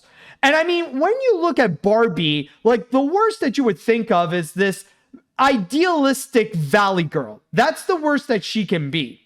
The Bratz, however, I look at this thing and I think that is a hoe. These are girls who not only value popularity, but these are girls, yeah, oh, they have a passion for fashion. Yeah, these are also girls that, honestly, I see them in the streets and they would ask me, would you like a blowjob for 50? You know, and not slamming, I'm not slamming sex workers, by the way. It's just, these are the kinds that you would see on the streets, and you could tell that they are not taking care of themselves. That even by escort standards, like these are like quite low and just quite unhealthy. That they open up their legs, and there's a good chance you might hear. But yeah, so all this to go and say that I am not a fan of these Bratz dolls. I think they're just way too problematic. And nowadays, seeing that they're trying to make another Bratz movie is just no. Honestly, you can tell that I am not on board with it. I hate that movie, and I don't really have much faith on this one. Now, I will say this right now. Is there a possibility that this remake or this other attempt of a Bratz movie could it work out? Maybe. There is a possibility that it could do so. But even if you take out that element of the Bratz, even if you take away the notion that this is a Bratz movie, I don't really have that much confidence in the first place. And that's mainly because of Kim Kardashian. I mean, yeah, sure. Kim Kardashian is an absolutely beautiful woman. Like, if she would come up to me and ask if she would, if I would go out on a date with her, of course I am absolutely going to go and say yes. I would be that much of a dumb simp for that. But with that said, though, when it comes to her talent in entertainment, when it comes to her acting skills, when it comes to whatever skills that she may provide in filmmaking, are there any, honestly? Because I'm going to be real with you guys. Yeah, she doesn't belong in entertainment. I just want to lay that out there. Maybe she's got the money to go and produce entertainment, but if we're also going to have her acting, no. I don't think I want to see what's going on with that. Because I'll just say, like, maybe I haven't seen everything that Kim Kardashian has acted in, but one thing that I have seen is the Paw Patrol movies. And even if she would be voicing that poodle, which, yeah, it's one thing that she would be appearing in the first movie, but also coming back in the second, yeah, no, she ain't an actress. Acting is not part of her criteria. It's not part of the skills that she can go and deliver. So, yeah, no, I'm trying to imagine how she would do as the villain of this Bratz movie. I don't care. It's just that already sounds like a lost cause. Again, I'll open up to that possibility that maybe it could turn out to be good, especially if it does have a script from Charlie Pollinger and Lucy McKendrick. I'm not familiar with their works, but maybe they could have something special to go and offer, but it's just hard to really go and imagine. And especially even in this article right over here, it's already unapologetic to go and say that the main goal is to go and capitalize on the success of the Barbie movie, because that film ended up becoming a massive success. In fact, I believe it was the biggest hit of 2023. So of course, imitators would just be right around the corner, which would go and initiate people to go and say, hey, let's have our own Barbie. Maybe we could go and do that with like freaking Bratz or Polly Pocket or whatever. So in that regards, like thinking about like, well, not the insinuation, but the motivation is largely due to the success of the Barbie movie and trying to go and capitalize on that. It doesn't really give me that much faith in what they could possibly do with this Bratz movie, especially with Kim Kardashian, not just as one of the main characters, but as one of the producers, letting her be in charge of this. Yeah, I don't know. For now, it just doesn't really give me that much faith. So honestly, there's not a whole lot that I could go and comment extra onto this, but yeah, I'm just, I'm not excited to see the comeback of Bratz in this. Or, you know what? Maybe this could offer you a little bit of a challenge for you in the chat wall. Maybe if you could figure out an idea of how you can go and make a Bratz movie, and if it really is something that maybe they could go and take that direction that they could go and turn it into, then maybe there is a chance that it could turn out good. But as is, nah, man, I'm just not on board. So with that said, now it's time I go and ask you all, what do you think of another Bratz movie coming in, which is going to be producing and starring Kim Kardashian? Are you on board with this? Do you see the potential? Do you know a good idea of how you can make another Bratz movie? Or are you like me and you think that there is a 99% chance that this is going to be a lost cause? Let me know what you all think. All right, so AniMat, with you absolutely loathing the 2007 Bratz movie with a passion for hating the Bratz movie. Do you think that the 2023 Barbie movie is everything the Bratz movie is not? I haven't watched it, but I know for a fact that it was critically acclaimed. I did see the Barbie movie, by the way. In fact, I kind of did a little bit of that Barbenheimer thing, but a little bit separately, where it's like one day I went to go and see Oppenheimer, and then the day afterwards I went to see the Barbie movie. But honestly, that Barbie film is fantastic. I would even say that it's not just what the Bratz movie wanted to be, but it's the film that I would say that the Lego movie walked where Barbie ran. Like, taking pretty much everything that people love about the Lego movie, with kind of the exception of the animation, and elevating it to become its own thing and become something that's just so fantastic. I highly recommend that you go and check out the 2023 Barbie movie. Not only was it well created, but the acting in there is fantastic. The comedy is on point, and especially the commentary that it provides. It is really clever, and it really is thought-provoking, looking back into not only Barbie herself, but also the legacy of Barbie and what it means to kids who would play Barbie. It's really worth checking out, and I highly recommend you go and do so. Let's see. I absolutely hate this idea. Bratz is really not a good brand whatsoever, mainly because of how it really does feel like a ripoff of Barbie. And after how much of a disaster the original film was, especially whenever you talk about it, having Kim Kardashian as a villain is not a good idea. So overall, I will gladly stick with the 2023 Barbie movie. Yeah, exactly, man. Let's see. What else? Wait a minute. Did that headline say MGA? As in Lala Loopsy MGA? Oh, that actually, I do see what you mean here. Yes, actually, it actually says MGA's Isaac Larian will executive produce. So yes, there actually is an MGA association. All right, so what do you have to say about that? Let me see here. Where did that go? Okay, button eyes or not, I prefer to see those movies that were made instead of the first movie adaptation or this one. If you want to make a Bratz movie, find a right way, if any, to do it. Either use the dolls or animate it to have them look like toys. For the record, yes, I am less into it and more into Lala Loopsy. Honestly, not familiar with Lala Loopsy. What is that, by the way? I am kind of curious. Let's see now. Yes, I've seen the 2007 Bratz movie a while back, but I've watched it in your full commentary, so that could be less unbearable. It's sad that I recognize the filming location for the movie, and it's mostly shot in LA. I'm embarrassed, honestly, it was shot locally. Awful it was. Why in the hell would they give it another chance to make Bratz again? This is the last thing we want to see. Waste of time and money, honestly.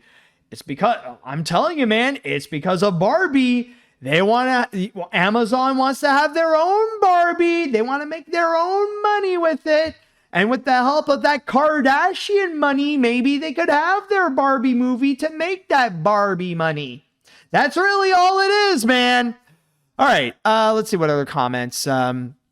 Let's see. I never thought that we get another Bratz movie in this day and age, but here we are. Don't know how it'll turn out, but I hope it'll be at least good. I know it'll may or may not be the case, but as Deadpool says, it's an educated wish. I do wonder if you'll be talking about the Me and My Friends pilot being found. No, honestly, I think I might have missed that, so I am kind of unaware, but don't worry, for the grand finale of this, I do have something special. Let's see, any other comments to go and check out? Let's see. Yeah, this is a story, and what the hell is this? I mean, are the toys even relevant these days? I haven't watched it, but just judging by how the last one was, and the Kim Kardashian, of all people, is involved in this, this is a bad idea. If Barbie is Citizen Kane, this is Santa Claus Conquers the Martians. Dang, bro. That is a heck of a burn right there. All right, I think I'll read one more, and then we're going to get into our last break. Let's see. So I'm so sorry, man. Cancel this movie. I am so sorry. I hope you're not depressed. I'm so sorry for your community, for your family. I hope you're not depressed. God praise you, my man. Please, I don't want you to be depressed making another Bratz movie. Please, I'm sorry, dude. Oh my God, this is like a massive apology. This is like, I'm so sorry. I'm sorry. Oh boy. Well, in that case, if we're going to be avoiding this depression, man, we might as well go and do it right now. We're going to go on to one more break. And when we do come back, I actually have something very special for you all, because it does have a little bit of a connection to the first story that we have discussed. So in that regards, though, even though I did talk about the live action remake that will have a sequel, we're going to look into the original film, but specifically where it was made, so stay tuned for that. And now, everyone, it is time that we will go and finish this episode off with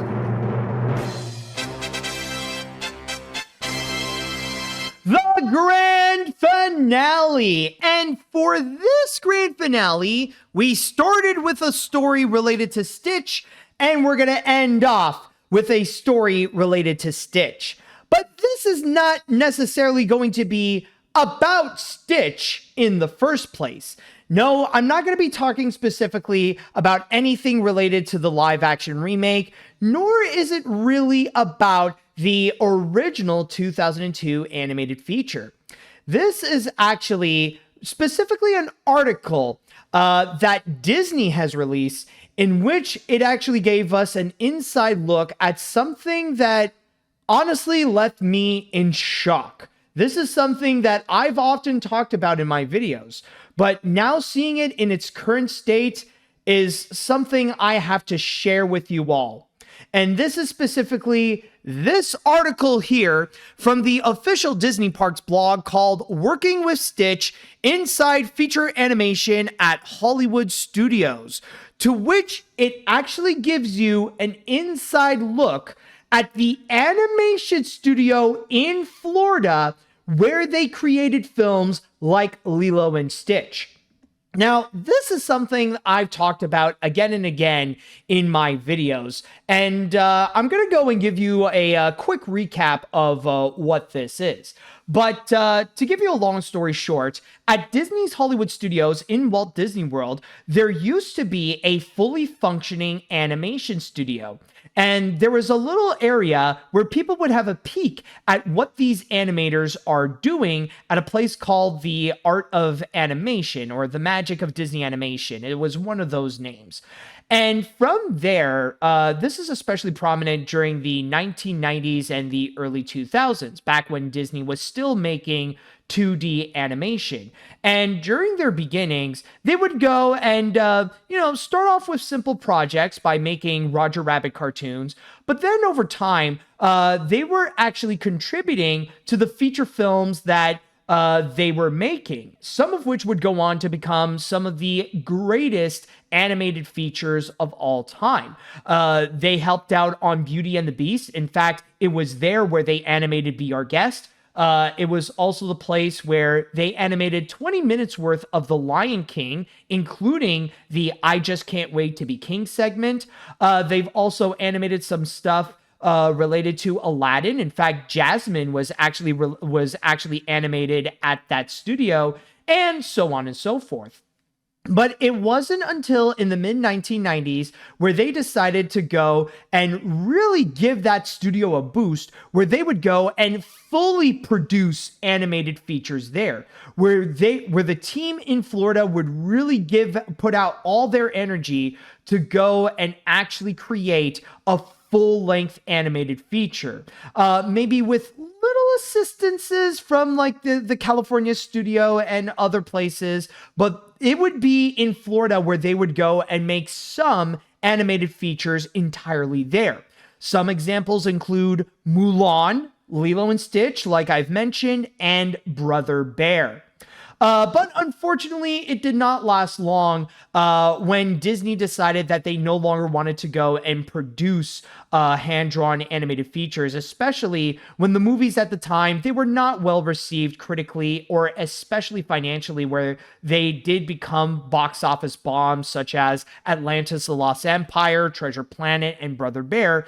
So they ultimately decided to go and close down the animation studio and just leave the magic of Disney animation to be its own attraction until that eventually closed down in 2015, where that would be transformed into what it is now with the Star Wars launch bay. Now, I will admit that for quite some time, I thought that studio, like as an animation studio, would just be flat out gone. But to my surprise, with this article, it actually gave us a peek at how the studio is now. Now, of course, the building, the building is no longer an animation studio, and that the employees and cast members who are working there, they're using it for different purposes, rather it be to go and work on Disney's social media or to go and work on stuff related to Walt Disney World. But what's crazy about it is that Disney has actually maintained the building as is. It's as if it was frozen in time. It's less a building and more a full-on time capsule. Like when you drive in Walt Disney World and go into the employees only section, this is like the main entrance that they would go into, and you would see on the walls that they would have a lot of concept art, and they would have a lot of things that would go and represent what they would go and work on. Like, for example, you would see like design sheets and rough model sketches of characters like Lilo and Stitch. And then when you go down, like you would see the building still intact, still operating. The lights are still on, and you would have classic posters of Disney cartoons and Disney movies like Dumbo that are hung up right over here. And at the same time, it's also worth mentioning that considering that this was released on June 26 or 626 Day, the main focus, of course, is on Lilo and Stitch. And one major part of this article is actually discussing with Clark Spencer, who is currently the president of Walt Disney Animation Studios, as well as at the time, he was not only the producer of Lilo and Stitch, but also he was the head of that studio. He was the head of the Florida studio before he migrated to California to go and build up his career, where again, now he is the president of Disney. And again, going back into the pictures that we would go and see, like even in there, that they still leave it as highly decorated and nicely crafted. And even like you would have a few little mementos of Walt Disney World. Like they even have some vehicles that are just parked there. Like you got this old vehicle that was from Mr. Toad's Wild Ride. And then at the same time, they also have concept arts that are displayed, not just of the movies that they have made, but even some classic films like Alice in Wonderland, and even some films that they were working on at the time. Like here we have some background art of Meet the Robinsons. And then moving forward, like you see areas that, that are heavily decorated on the movies that they were making, especially with Lilo and Stitch. You'll see that in these pictures, they would have murals that are all dedicated to like Mulan, Lilo and Stitch, and even some of Brother Bear. And they even provide a picture where they would have a comparison. Like here, what you see is actually a picture that was taken back in 2001. And then you have another picture of the same building, the same shot, or mostly the same shot that it is today. And nothing has changed. Even the Art Deco design is still the same. It looks refurbished. It still looks nice and everything. And even in the main hallway or the main atrium, like they even have like it's still decorated. Like you even have like this, you got Dumbo that's just sitting on the side here, or at least, or one of the Dumbo, like one of the Dumbo vehicles for that ride in particular. And then like you even like walk up the hallways, like it is still highly decorated. Like you see like they say the grand staircase where you see like pictures hung up of Brother Bear that they were working on. Even like color studies, like here you got like the one for Mulan for I'll Make a Man Out of You. And here we see the beautiful murals that are decorated, and like you see like all these pictures that are based on the concept art that they have made. And not to mention the rooms, like they got a lot of conference rooms that are in there, and they decided to play along with the whole Disney theme and have it be named after some of the characters that they have worked on, and some of the themes in there. Like you see on the side, like there's like this little frame here, or a pretty big frame that features Elvis, keeping up with the theme of Lilo and Stitch. And then on the side, you see like there's different conference rooms that are named after Gontu, Nani, and even Ohana. And then like here we got like the big mural that is completely decorated and themed to Lilo and Stitch, including a concept art of the opening with Jumba explaining Stitch to the entire alien conference. And then they even showed a bit of a closer look at one of the conference rooms that's literally named after Cobra Bubbles. And that's just the tip of the iceberg. Like at the same time, they even got some stuff like an animation like a classic animation desk that you could still light up. It's still fully functioning and everything. It looks beautiful. Like honestly, it's amazing that they still have that.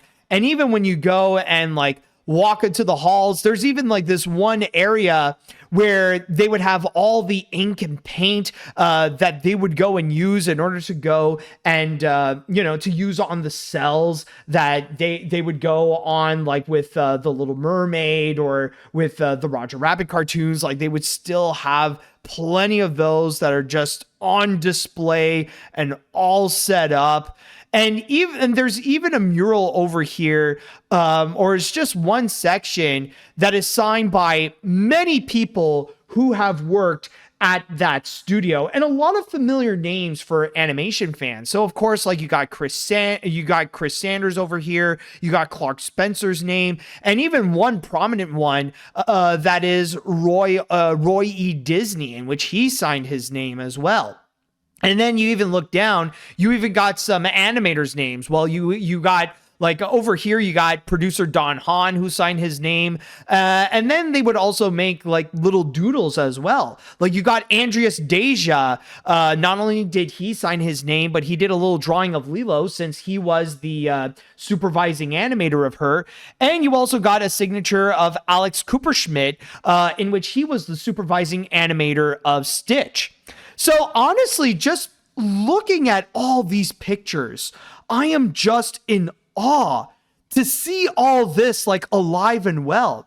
Like it's one thing if Disney would go and say like, oh, well, here's the animation studio that we had when we made Lilo and Stitch and stuff like that. But no, this is how it is today. Like I am amazed that Disney still decided to go and maintain and preserve that piece of history. And that, and that's probably the biggest highlight of my week as an animation fan and as an animation history enthusiast, if you will.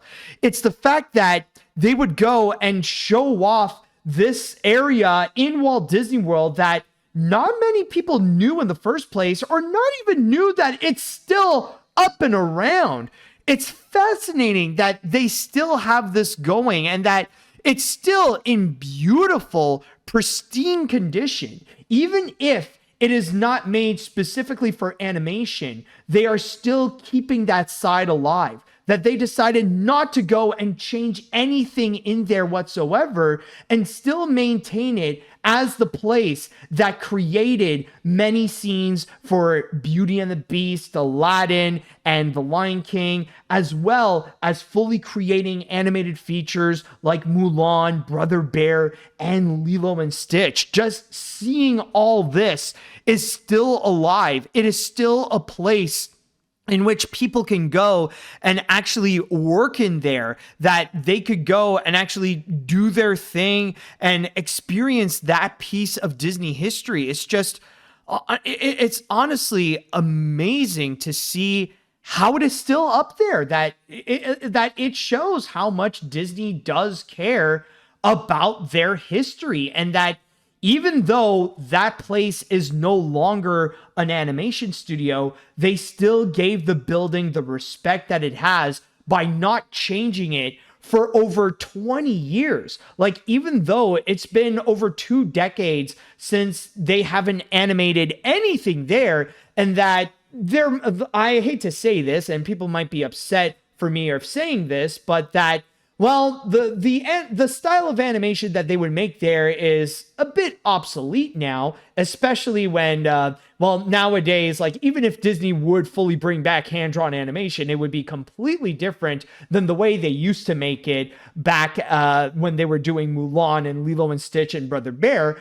But still, though, the fact that they still kept it as is, the fact that they didn't change anything, in fact, maintaining it as is, it's honestly admirable. It's honestly one of those things I personally would wish that I can experience that place and just like embrace the history that like is built in there. But I understand it is just it's like, it's a place where it's just employees only. So if it's only for them, then yeah, I understand, that's fine. But the fact that it's still there, I'm just awestruck by it. It's just a beautiful sight. And that's why I wanted to go and have a moment in this episode to just share my amazement with you all, just seeing all this still up and, just still up and going to this day, that this is still up there and very close to Disney's Hollywood Studios as well.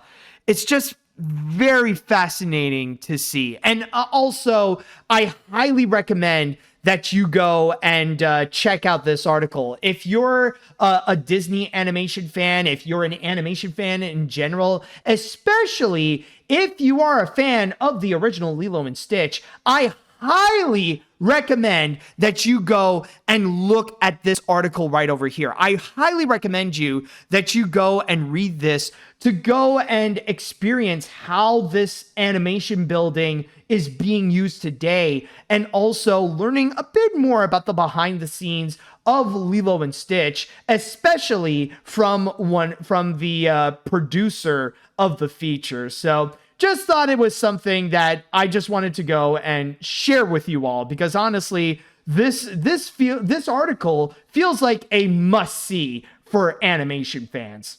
All right, so with that said, now I would like to go and pass this on to the chat wall, and I'd like to ask you all, how do you feel about this article showing off how the Florida Animation Studio building is still standing today? How do you feel when you see all these pictures? Have you read the article? I would love to know your thoughts on that as well. But let me know what you all think on what we have experienced right over here. All right, so This is definitely something that is really fascinating. Seeing that even after all these years of Disney not using this studio to make animated films anymore, seeing that the inside of the studio is still intact is really awesome. And it really is like they're preserving Disney history. And honestly, I wish I could take a tour of the place myself to see all this Disney history. Yeah, I don't know if there is a bit of a consequence for Disney actually showing this off, but it's like, that would be something that's very cool. Like, if Disney can go and offer a tour of this entire place, I feel like there is great potential, especially to go and say, like, this is the place where we animated Lilo and Stitch and Mulan. Like, that, like, I can imagine that's already like another major moneymaker right there for Disney. Although, like, I can imagine that would be like an extra VIP thing that they would go and offer for those whom I guess you could say would be able to afford it. So I'm just gonna go and lay that there. All right. Let's see now. It's kind of nice to see that Walt Disney World decided to leave the former animation studio building alone that Disney Animation once co-produced their films there. Films I grew up watching. I did see Steven Anderson's post about his old workplace at Florida. The Florida studio looks almost on par as the Burbank studio that I have visited before. I would personally say the Burbank studio looks a bit better since they did refurbish the place a while back, but yeah, this is still amazing.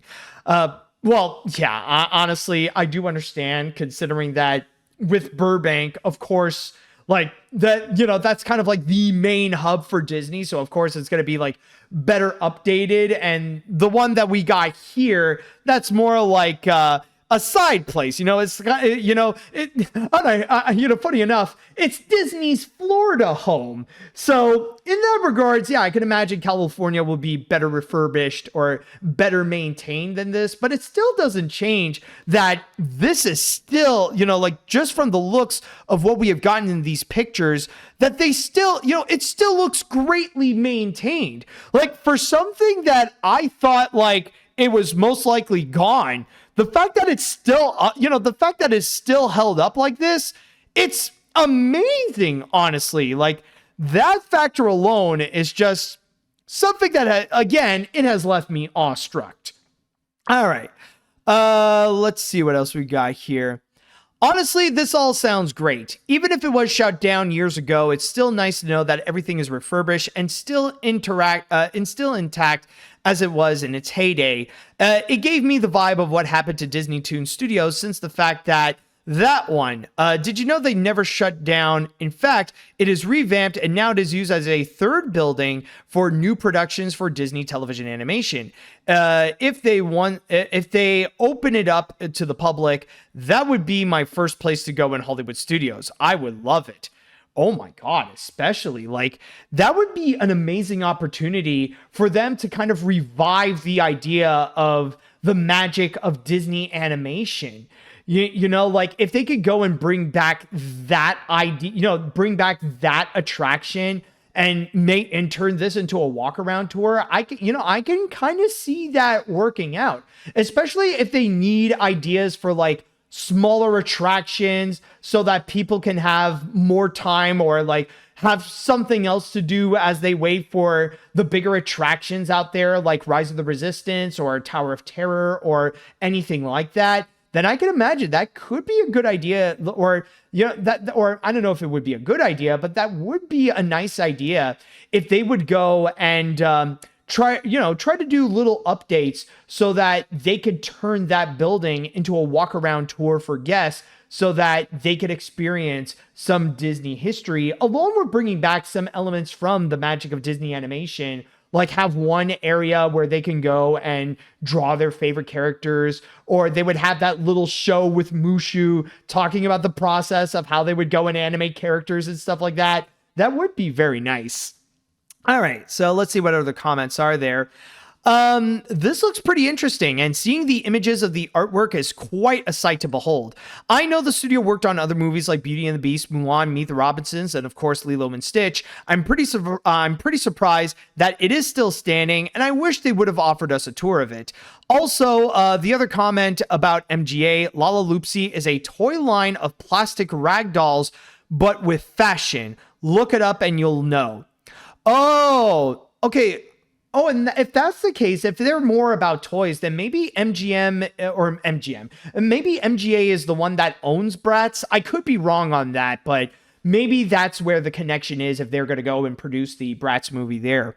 Let's see, what other comments? I think I'll read one more and then I'm going to go and finish this off. So, hey, yeah, I did see that post before. I just haven't read the article yet. An impressive look at the way showing how the progress of an animated Disney movie was made. It just makes it all worthwhile to see that kind of wall showing the hard work they went through. To express my reaction to this image, 4 words, a sight to behold. And I believe with that said, that should go and cap off this episode of AniMat's Crazy Cartoon Cast and conclude it on such a very positive note. And with that said, I want to say thank you all for joining me on this, and tune in for more crazy stories that are going to be happening in AniMat's Crazy Cartoon Cast. I already got a feeling, since I did hear there are some things that are going to be coming up that will be talked about in the next episode, including the trailer for the upcoming animated adaptation of The Cat in the Hat. So with that said, though, if you guys want to go and follow more of AniMat's Crazy Cartoon Cast, then all you have to do is either subscribe to the AniMat Live Twitch channel or the AniMat's Crazy Cartoon Cast YouTube channel. At the same time, if you are following me on whatever podcast service you're listening to, whether it be on Spotify, Apple, Amazon, or more, then all you have to do is just go and follow me there as well so you don't miss out on the next episode. And with that said and done, I would like to say thank you all so much for listening. Thank you all so much for watching. And until next time, see you later, dudes.